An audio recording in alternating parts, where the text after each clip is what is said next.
If you're naming your firm and you're only thinking about what sounds good, well, you're missing the point. A great name isn't just clever, it tells a good story. I was on a call recently with an advisor going through our branding process here at Oxley, and we're working to land on the right name. And I kept repeating the same thing. We need a good story. Why? Because story makes the name sticky. At some point, a client or a center of influence is going to ask you, why did you name the practice that? And your answer matters. If you shrug and say, well, we just liked it. We like the way it sounds. That's really forgettable. But if you respond with a thoughtful story, even a short one, now the name has meaning and it's sticky. Take 82nd Capital Partners. This firm is named in honor of the founder's father, who served in the 82nd Airborne Division. That name isn't random. It represents legacy, discipline, and service. Or consider Indigo. Indigo Advisors is named after one of the founders who was from the textile industry. Indigo is one of the most historic and enduring dyes in textiles. That name connects directly to their roots, their background, their identity, because when your name carries a story, it carries more weight.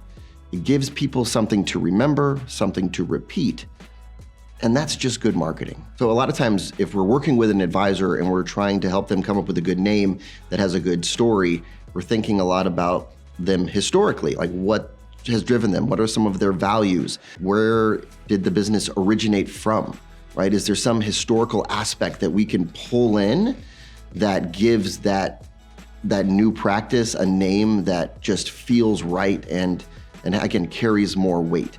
So I'm thinking about things like maybe a landmark in your community. Maybe it's a street name that the business was originally located at, right, when they first started. Maybe it's the founder and there's something in their history that we can pull out and turn that into a good name. So a lot of times it's kind of delving into values, but also history for the company as a whole. You know, a common question that we'll get from advisors is, should I just use my last name? Or I have been using my last name heretofore, and now I'm thinking about a more enterprise name, a name that I can add more advisors under and build a bigger, necessarily, brand around. And I think there are some considerations there. One being that, if you are going to bring in other advisors and you're going to grow the business, are they going to be happy saying, I work at Nichols Wealth, right? When their last name isn't that. Sometimes there's also a feeling that clients have when your name is on the door, they want to work with that person, right? And that can be an issue as well. So if you're a financial advisor right now and you have a business that's named after yourself, that can work, right? There's nothing necessarily, I'm saying, against that. But if you're looking for something that's more future-proof, right, that's when you want to be thinking about an enterprise name, something that's going to turn a brand into a legacy. There's some other considerations that you're thinking about when it comes to your name, and that is the spellability of the name, how easy is it to pronounce, and then available URLs. Like, those are other things that you have to be thinking about. If every time you tell your name to someone and you have to tell them how to spell it, well, then it becomes difficult. I feel somewhat hypocritical with that because of Oxley, right? But Oxley is named after the founder of Oxley, who's been in the industry for 40 years and has written 14 books, right? That name has weight to it already. Those are all considerations, right? Some of these you have to weight more heavily than others. Not every name is going to fit, all of these criteria perfectly.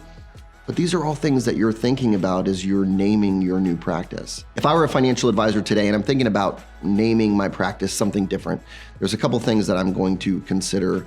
The first is just values, right? What do I want this name to represent? The second is I'm thinking about historical ties and how I can give this name some real weight.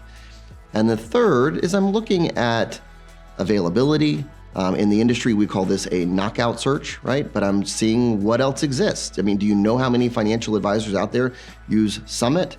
There's a lot of them, right? And if I'm trying to get, some actual real estate on Google, when someone searches for Summit Financial, that's going to be really, really hard, right? If I'm using a common word as my name.